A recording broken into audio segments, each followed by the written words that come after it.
Hi everybody, I just wanted to do a video about my experience with trying to plan a wedding and reception at the Cosmopolitan in Las Vegas, and more specifically in one of the wraparound suites that they have there.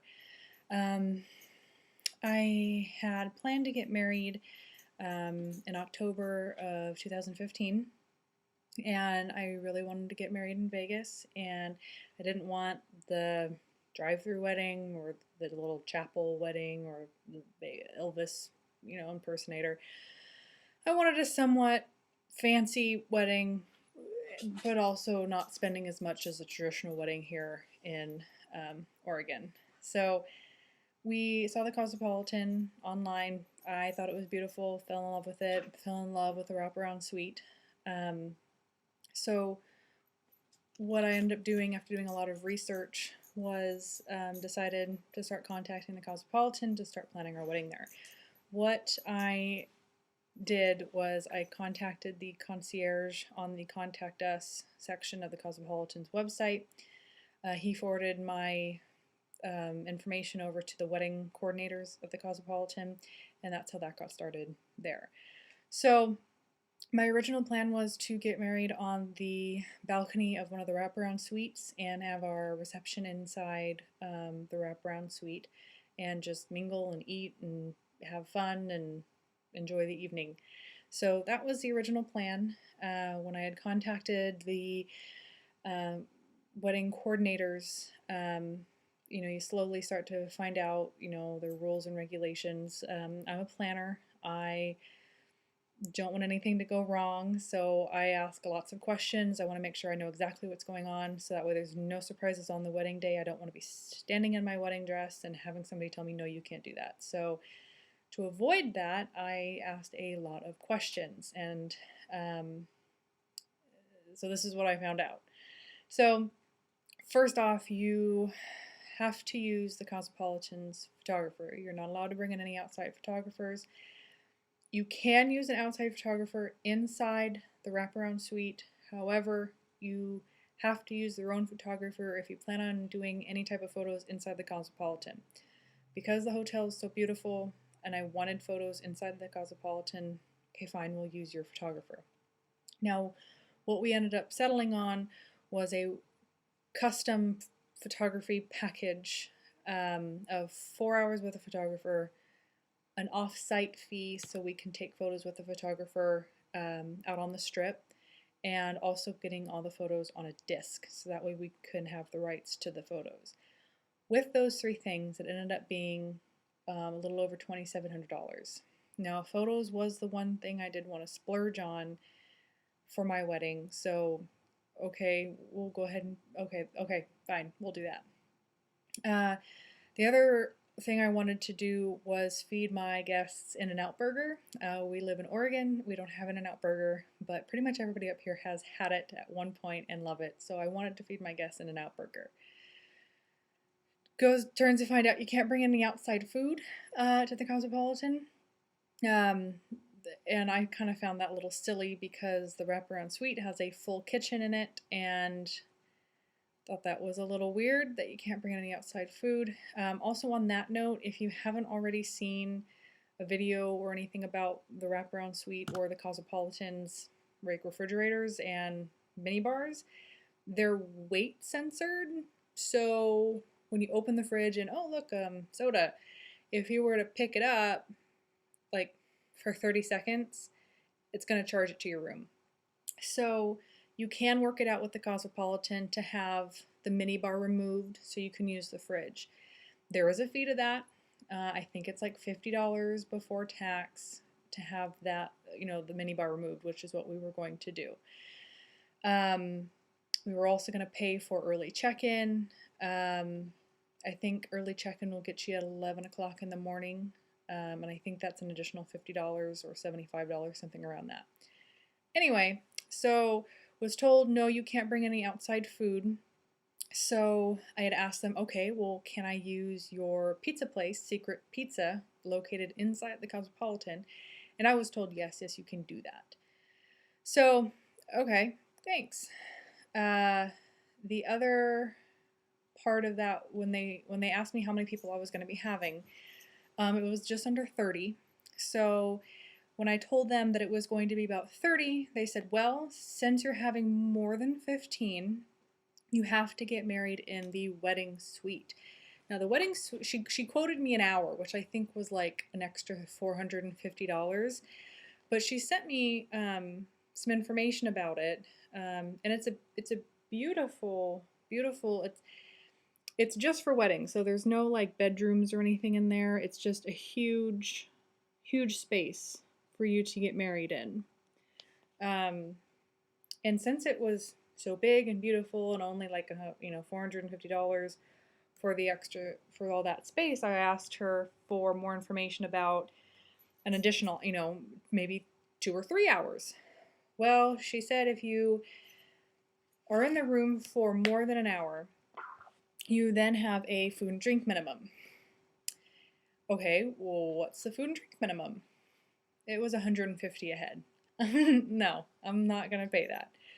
So, so I told them, okay, I'll stick with the 1 hour, and then we will have our reception back in the wraparound suite. Well, you can't have more than 15 people in the wraparound suite at one time. So I said, okay, how about we book 2 wraparound suites then, and split up my guests, and then my fiance and I will just walk between the rooms throughout the night. All right, problem solved, right? Well, then they wanted to schedule a phone call with me. Okay, so they called me.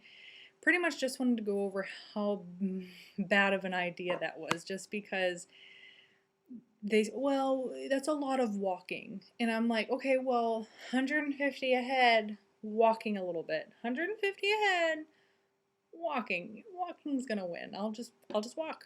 So, well, no, your night will be, that'll just ruin your night. It's just no.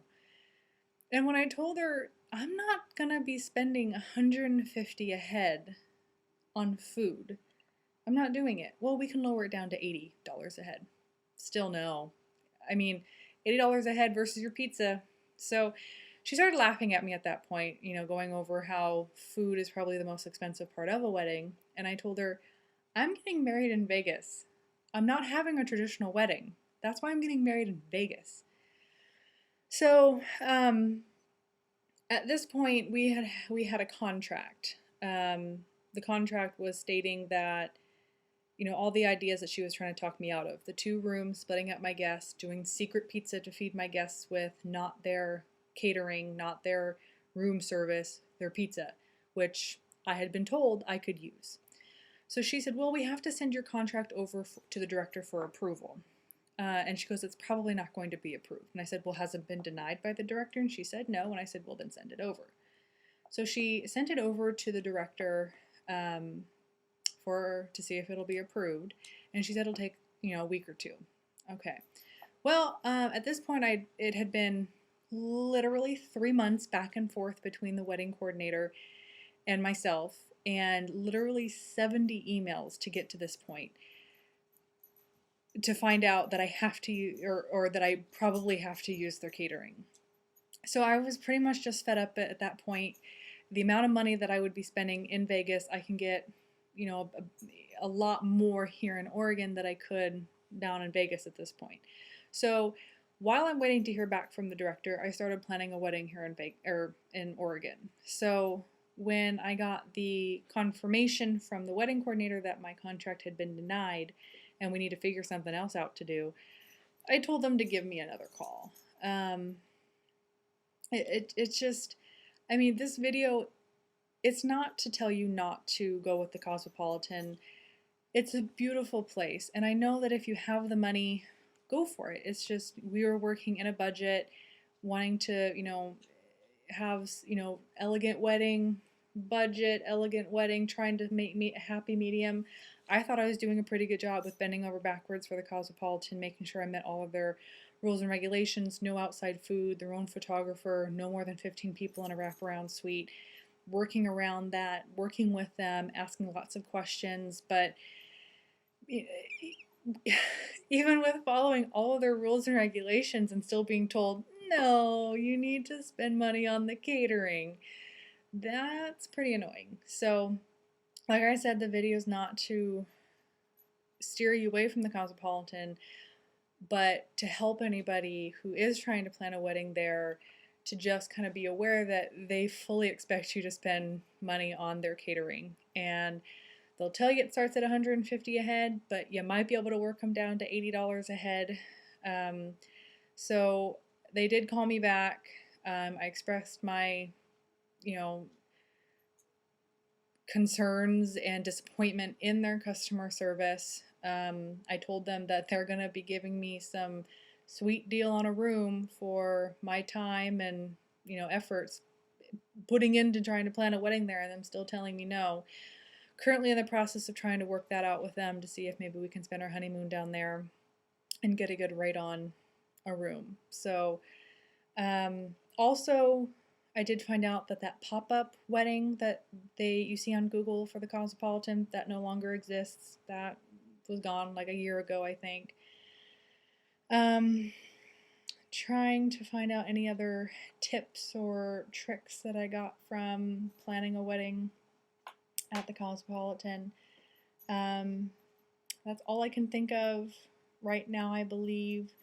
If you have any questions, you can always comment down below. I'd be happy to answer any questions that you guys might have. Again, I mean, this is just my wedding that I was trying to plan on a bit of a budget. If you have a much, bigger budget, no budget, good for you. There's a lot of great things that you can do with the Cosmopolitan, but in this case, it just didn't end up working that way for us.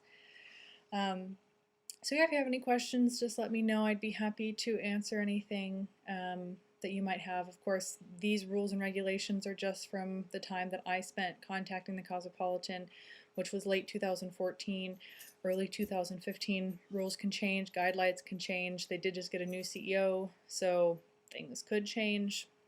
Who knows? But wish you luck if you're planning a wedding, and thanks for listening. Bye.